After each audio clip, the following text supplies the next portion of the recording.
ربیسا نجات دهنده من مرا ببخش، به خاطر من رنج کشیدی، مورد تحقیر قرار گرفتی، تاج خار بر سرت گذاشته و تو را زدن، به صلیب کشیدند و کمرت را با نیز سوراخ کردند. ربیسا چگونه میتونم رنج هایت را فراموش کنم؟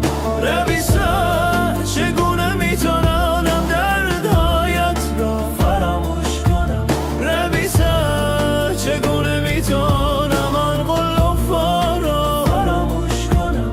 ربیسا چگونه میتونم صلیبت را فراموش کنم؟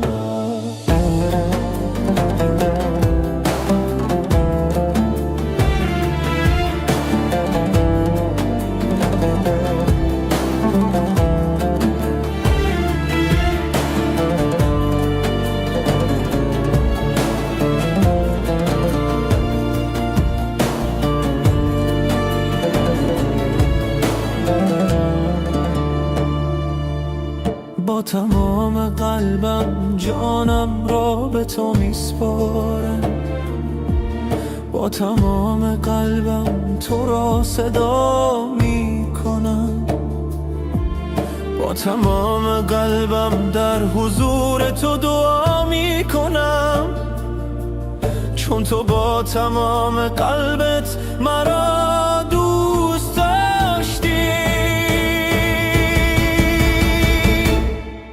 ربیسا چگونه میتوانم رنج هایت را فراموش کنم؟ ربیسا چگونه میتوانم درهایت را فراموش کنم؟ ربیسا چگونه میتوانم آن غلافا را فراموش کنم؟ ربیسا چگونه میتوانم صلیبت را فراموش کنم؟